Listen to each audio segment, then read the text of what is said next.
কলিয়াবৰ বৰখলিত সমজুৱা ইফতাৰ অনুষ্ঠান। পবিত্ৰ ৰমজান মাহ আৰম্ভ হৈছে। ৰমজান মাহত দিনটো লঘোণে থাকি সন্ধ্যাৰ ভাগত খেজুৰৰ লগতে বিভিন্ন ধৰণৰ খাদ্য গ্ৰহণ কৰি ৰোজা ভংগ কৰাৰ এক পৰম্পৰা চলি আহিছে। এই পৰম্পৰা ৰক্ষা কৰি আজি কলিয়াবৰ বৰখলিৰ বিশিষ্ট সমাজকৰ্মী ইমৰান হুছেইন ডাঙৰীয়াই অনুষ্ঠিত কৰে এক বিশেষ ইফতাৰ অনুষ্ঠানৰ। বৰখলি গাঁও পঞ্চায়তৰ অন্তৰ্গত দল সংগঠনৰ বিশিষ্ট লোকসকলৰ লগতে সম ইছলাম ধৰ্মাৱলম্বী লোকসকলক নিমন্ত্ৰণ জনাই নিজ বাসগৃহত অনুষ্ঠিত কৰে এই ইফতাৰ অনুষ্ঠানৰ। একেখন চোতালত সহস্ৰাধিক লোক উপস্থিত থাকি এই ইফতাৰ অনুষ্ঠানত অংশগ্ৰহণ কৰে।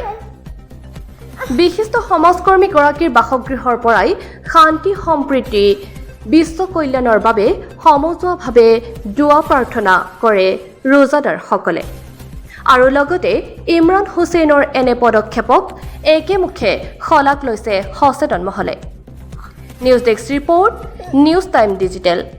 নং বৰগুলিৰ দেওমান যুৱক মোৰ দাদা ইমৰান হুছেইন, তেখেত আমাৰ বিশিষ্ট যুৱ সমাজকৰ্মীও হয়। তেখেতে আজি তেখেতৰ নিজৰ বাসগৃহত সমজুৱাৰ ইফতাৰ অনুষ্ঠান আয়োজন কৰিছে। তাতে আমাৰ বিভিন্ন দল সংগঠনৰ বিষয়ববীয়াক মাতিছে। আমাৰ বৰগুলিৰ বিশেষকৈ বৰগুলি জিপিত থকা আমাৰ যিমান তেনেকুৱা ব্যক্তি আছে আৰু মানে চিনাকি ব্যক্তি চবকে মানে যিমান পাৰে মানে মাতিছে আৰু আজি আমি সমূহীয়াভাৱে তেখেতৰ ঘৰত মানে ইফতাৰ অনুষ্ঠানত ভাগ লওঁ। আৰু লগতে উক্ত অনুষ্ঠানত আপোনাৰ আমাৰ যি বিশ্ব শান্তি তাৰ কাৰণেও দুৱা অনুষ্ঠান কৰে, দুৱা পাতে। দুৱাৰ শেষত আমি সকলোৱে মিলাপ্ৰীতিৰে মানে ইফতাৰ অনুষ্ঠানত মানে ভাগ লৈ কিনে আজি ইফতাৰ গ্ৰহণ কৰোঁ।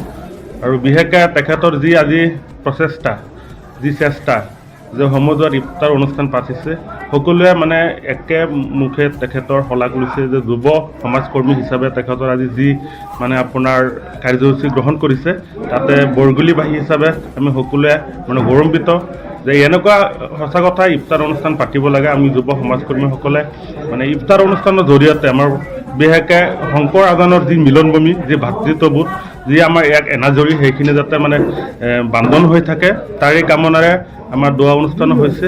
আৰু বিশেষকৈ সেইখিনিয়ে আৰু আপোনাৰ প্ৰায় 700 বা 800 মান মানুহ হৈ যাব।